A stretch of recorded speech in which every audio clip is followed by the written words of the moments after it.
Woo, that's a shot. Good morning, everybody. It is literally morning. It is 7:20 in the morning. I am up early. I'm heading out to my nephew's. He lives about an hour away. I am going to hang out with him for a little bit, maybe get a chance to ride his motorcycle. I've been extremely, just can't stop thinking about motorcycles this since the last time he let me ride it, which I didn't actually put on this channel. I put on my other channel. But I'm super excited. Hopefully we'll get a chance to ride that, even get him riding it, get some footage from that. And then we'll see where we go from there. We might be working on the project car later today. He does have work, so after that I'll be back home trying to see if I can fix the speedo on it, and then take it out for a ride and see what else we can do from there. Maybe go to a bike shop to check out a bike. I can't buy one, but doesn't mean I can't go look at one, right? I just definitely dripped. All right. I hope you guys have been enjoying some of the footage that I've been releasing lately. Hopefully a lot more to come this summer. Got a lot of cool plans, a lot of cool things going on. So that should be all sorts of fun. But yeah, let's go ahead and go to his house and see what happens from there.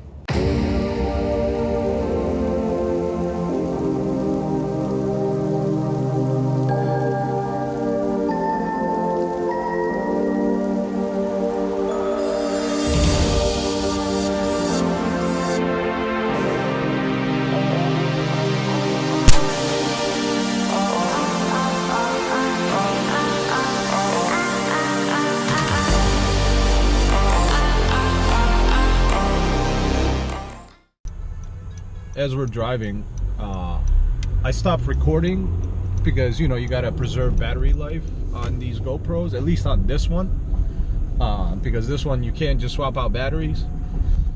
And so I stopped recording because I was like, oh, I'm gonna start recording in a little bit. But right as I stopped recording, an HCR Viper passes me, and an Aston Martin, not sure which Aston Martin, but an Aston Martin passes me by. And I'm thinking to myself, man, I really wish I didn't stop recording like a minute ago, because that would have been great. But then right after that, I turned on the camera, and then you guys saw that trailer guy that didn't know if he was going left or right, which I don't know how evident that's going to be on camera, but he really did not know if he was going left or right. Yeah, crazy things happening. Back to the montage.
everybody, today is part 2 of this 2-day vlog style automotive fun title, as I'm calling it down below. Sorry for the lawnmower. I am outside in the garage. I got the 240 up real quick in the garage to well, basically see if I can fix that speed sensor. Yesterday, after the tons of fun I had with my nephew on his bike, I got home, I got too tired, I fell asleep, so didn't get a chance to work on it yesterday, but I'm gonna try it out now, see if plugging it back in, because we did change in the software, and I say we as in me and my friend changed in the software, in the tuning software, from kilometers per hour to miles per hour, to see if that's gonna adjust the speedo, or at least the way the sensor is being read. So I'm gonna go ahead and plug it back in, drive it around the block, and see if that changes anything. So let's check that out. All right, so real fast, the speedometer sensor, or the speedo, or the sensor, or the speed sensor, or whatever you want to call it, is right around there. I don't know if you can see it. Line goes all the way from there to here, and you follow that, and this is where we disconnected it. It's kind of tough to tell because I don't have a lift, but so this is the speed sensor, or at least the wire that goes from the speed sensor. Here's where we disconnected it. I just plugged that back in. It's now on there. Let's see what it does as I'm driving. Hopefully this fixed the problem. I'm gonna stay optimistic. Let's see what happens. So let's see where we want. Is that good? I think that might be good. So we have it warmed up. I mean, it's warmed up. It's not like it matters. I don't really drive it rough because it still needs to tune, but let's see what the speedometer now registers at. And how will I know? I mean, I'm gonna take a guess. I'll let you know if it feels like I'm going the speed that it says I should be going. So let's see. Speedometer is working right now. I'm gonna go with nothing has changed. Yeah. Oh God, I love it.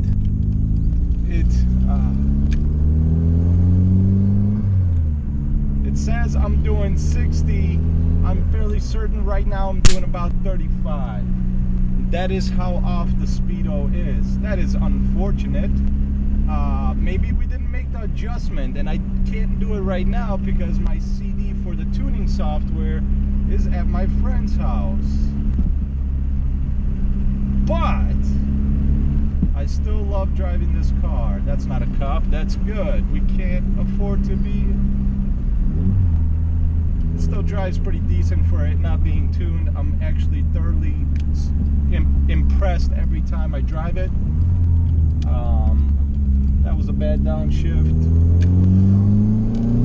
The car sounds amazing with that turbo spool cloth valve. Oh man.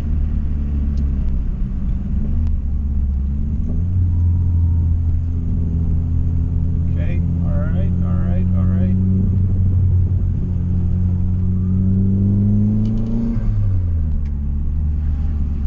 Now some of you might be wondering, what's the max boost? Well, from what I can tell, I think it's going to be around 7 pounds.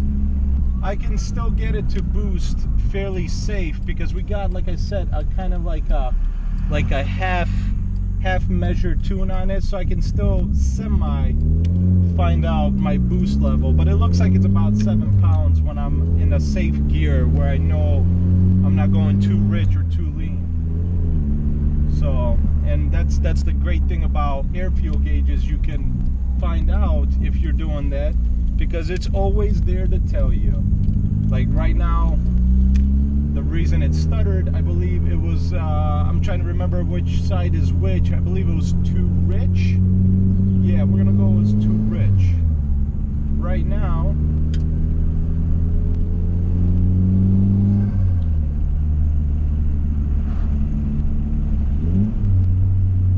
that was a better shift. It would be nice if I had my shoes on in a better fashion.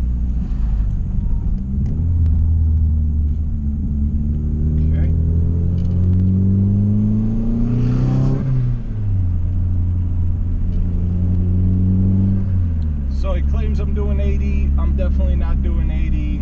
I'm probably doing 35, maybe at worst. No, I would say 35. That definitely didn't feel like 40. And it's like, oh, how can you feel the speed? I don't know. I know what the speed. I've always been fairly accurate without the speedo, because I drove this car before I had all the modifications on it and the speedo issue there, and I was just able to know about fairly accurate what the speed I was doing. But unfortunately, it's still registering the wrong speed. Sorry for the mic problem. I am working off the GoPro, so it's not the best sound, but maybe I will have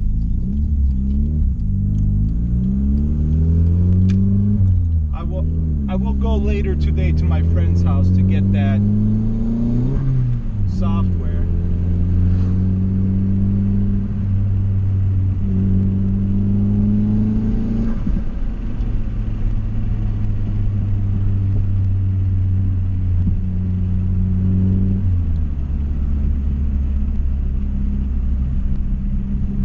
I'm just driving around a little bit so that way the alternator can charge up the battery a little bit.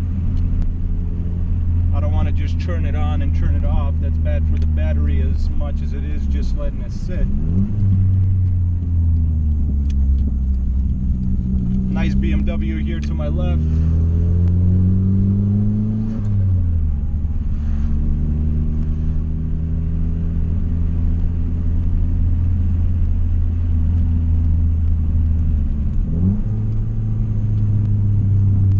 I can't wait to yeah, I'm not doing 55 around that turn. Oh man, it's okay. We'll get that fixed. We'll get that sorted out. There shouldn't be anything more than it having to be in the software, I believe. I will ask around to see if maybe there is a little more I have to do besides software. If you guys know, whoever watches this, if you guys know that maybe you know the SR20 swap and maybe there is more than just software that you need to do, please do let me know in the description below, or in the comments below, not in the description below, in the comments below. But yeah, I mean, I'm just happy I can, you know, drive it around the neighborhood a little bit. Hopefully not piss off any neighbors, but I'm not really driving fast. I'm just letting the blow-off valve go off. Nothing crazy. A little bit of exhaust note. The exhaust is actually not that loud, surprisingly enough. I've heard louder. It's actually not annoying in any way. There's no crazy drone. I don't know how well it translates through the GoPro, but it definitely is not annoying in any way, shape, or form. So, but I'm impressed. It drives fairly good. Although it looks like I might be having to get some gas for it here soon. Very soon. We'll go one more time around the block. But we're gonna go the other way. We're gonna go the other way around the block.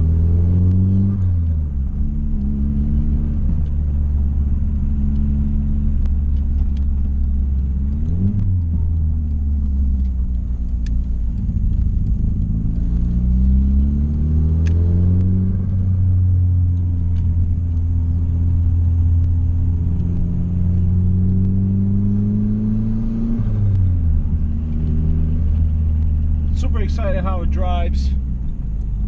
I'm actually surprised that popping sound that you guys are hearing if you've been watching my if you've been watching these drive videos.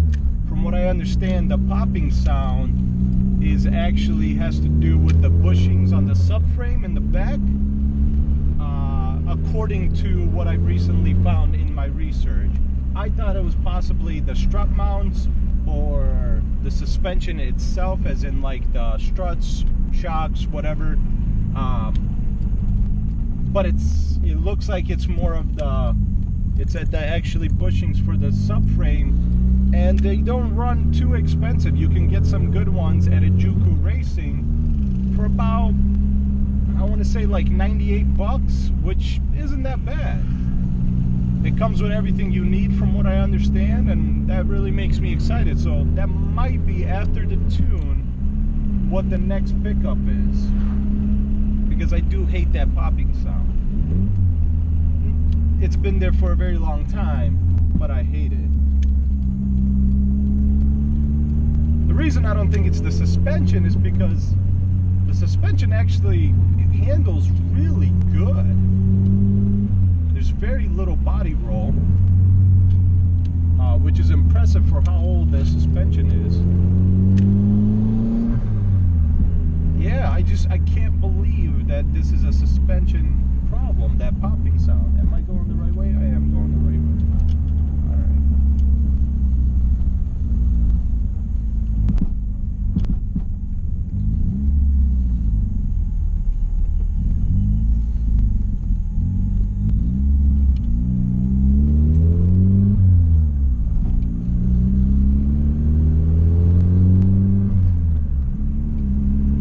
It's doing pretty good. It's doing pretty good. I am impressed.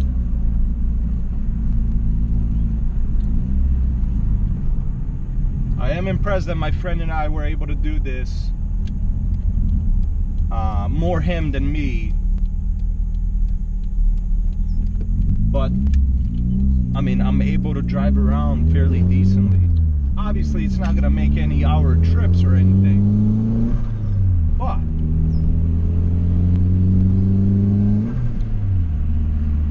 it is fun.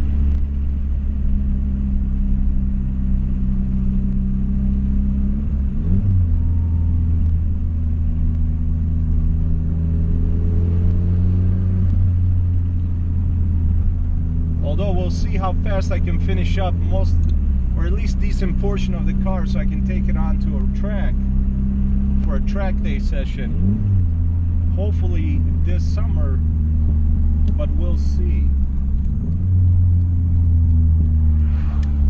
But yeah, not bad.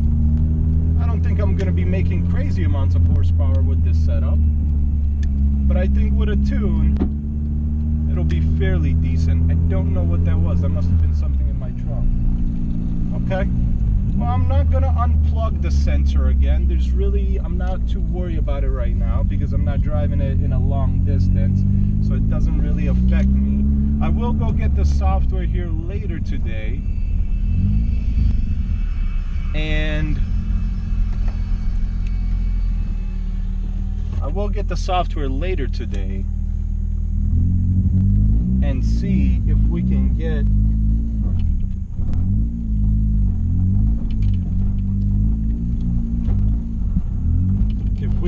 that fixed.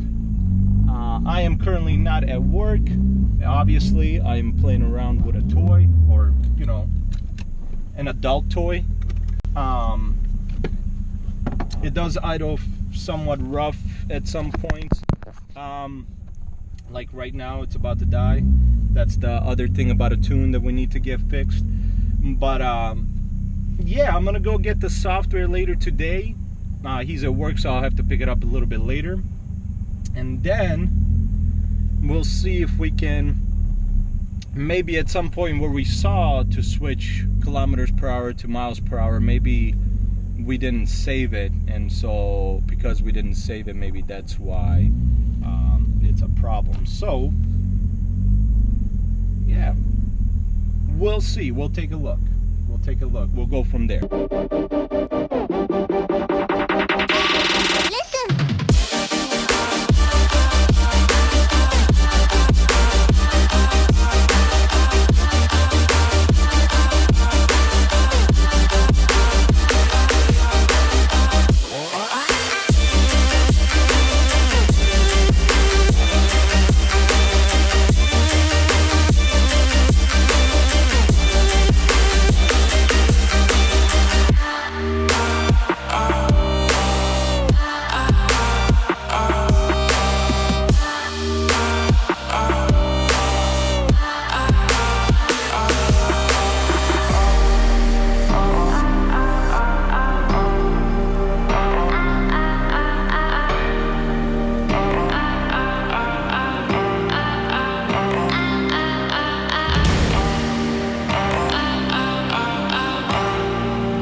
Alright guys, that's it for this vlog style automotive adventure, automotive fun. I don't know what I'm calling it. I don't know what the title is.